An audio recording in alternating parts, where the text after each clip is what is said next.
Саламатсыздар ма оқушылар? 6 сынып математика оқулықтағы 1306 есептен бастап шығарылуын көрсетеміз. 8-ші кестеде велосипедшінің жүрген жолы ұзындығының велосипед доңғалағының айналу санына тәуелділігі берілген. Мына кестеде бірінші сұрақ бізде велосипедтің доңғалағының диаметрін тап дейді.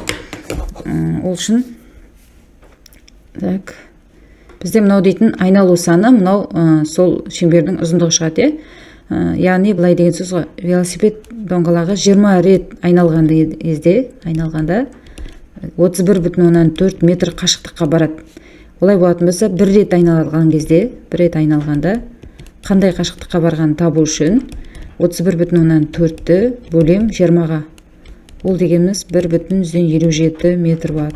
Яғни велосипед доңғалағы бір айналған кезде 1,57 метр болса, велосипед бана доңғалағының шеңберінің ұзындығы 1,57 деген сөз. Доңғалағының шеңберінің ұзындығы 1,57-ге тең деген сөз. Енді бізде шеңбердің ұзындығын формуласы с тең пи-ді деген формула бар. Сол формуладан орнына мәндерін қойсам, с-ның орнына мен 1,57-ні қоям, тең пи-дің орнына 3,14-ті қоям, көбейтілген д болсын. Енді осыдан д-ны табу үшін 1,57-ні бөлем 3,14-ге.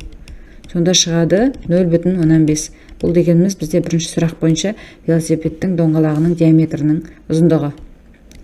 Енді екінші сұрақ бойынша велосипедшінің жүрген жолы ұзындығының велосипед доңғалағының айналу санына тәуелділік формуласын жаз дейді. Енді бізде мынаған бөлген кезде 1,57 шығатын болса, бізде S тең болады 1,57, сосын мына жердегі n жаза қоям, көбейтілген n. Мынау бізде банағы екінші сұрақ бойынша формуласы. Үшінші сұрақ бойынша кестені осыған сәйкес кестені толтырайық. S тең болады 1,57-ні көбейтем 60-ға. 60-ға көбейтсем, менде 94,2 деген сан шығады. Мына жерге 94,2 деп жазам. Келесі S тең болады 1,57-ні көбейтем 80-ге. Ол дегеніміз 125,6 деген сан шығады. Мына жерге 125,6 деп жазам. 100-ді қойсам, мына жерге 100-ге көйтсем 157-нің өзі шығады. Олай болса, кестені толтырайық. Арғали келесі 1307 есеп. Арақашықтығы 120 километр екі елді мекеннен бір уақытта бір-біріне қарама-қарсы бағытта екі автомобиль шықты дейді.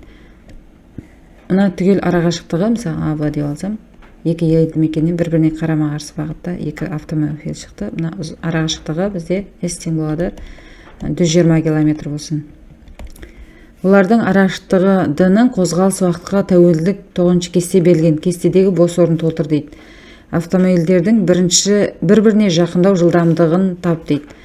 Енді мына жерде екеуінің жерге былай кәдір деп алайық. Бір-біріне жақындау жылдамдығы дегеніміз былай ғой. Жалпы жылдамдықты табу үшін жүрген жолды уақытқа бөлеміз. Бізде барлық арақашықтық бізде 120.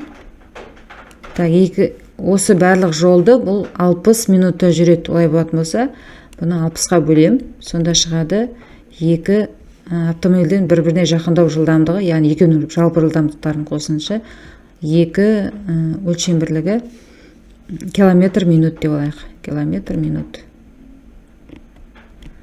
Екінші сұрақ, егер бірінші автомобильдің қозғалыс жылдамдығы дейді. Яғни бірінші автомобильдің қозғалыс жылдамдығы 0,9 километр минутқа тең болса, онда екінші автомобильдің жылдамдығын тап дейді. Яғни екеуінің жалпы жылдамдығы 2 ғой бізде. Содан 0,9-ді алып жасақ, бізде екінші автомобильдің жылдамдығы 1,1 километр минут деп шығады. Келесі үшінші сұрақ, автомобильдердің арақашықтығының D уақытқа тәуелділік формуласын жаз дейді. Жалпы арақашықтығы деген сөз, мысалы, мына жерге келді, мына арақашықтығы деген мына жерге екеуінің жақын. Арақашықтығының D-ның уақытқа тәуелділік формуласы. Екеуі жүріп жатырған кезде, мысалы, 10 минутта екеуінің арақашықтығы мына жер 100 болды. 20 минутта екеуінің арақашықтығы 80 болды. Тағы сол сияқты кете береді. Сол бойынша мына жерде D-ны табу үшін, D арақашықтықты табу үшін, мына түгел 120-дан мына жерде екінші автомобильдің жүрген жолы мен бірінші автомобильдің жүрген жолдарын алып тастасам, мына ортадағы арақашықтық шығады. Яғни 120-дан азайтам. Бірінші автомобильдің жылдамдығы деген сөз V1, яғни V1T жүрген жол дегеніміз деген. Екінші автомобильдің жүрген жолы S2, V2, T. Енді бізде V1 мен V2 дегеніміз ол жалпы жылдамдық 2, иә? Екеуін жылдамдықта. Я болмаса былай деп жазайын. V1 қосылған V2 көбейтілген T деп жазуыма болады, иә? D тең болады 120 азайтылған. Енді V1 мен V2-ның қосындысы дегеніміз ол 2 ғой бізде. Сонда 2T болады. Мынау бізде жалпы формуласы. Енді осыған сәйкес мына кестені толтырып тастауға болады. Так, 10-ды қойсам, мысалы, мынау 100 шығады, 20-ны қойсам 80 шығады. Так, мына жерде 30 болғанда 60 болады, 40 болғанда 40 болады. 40 болғанда 80, 40 болады, иә.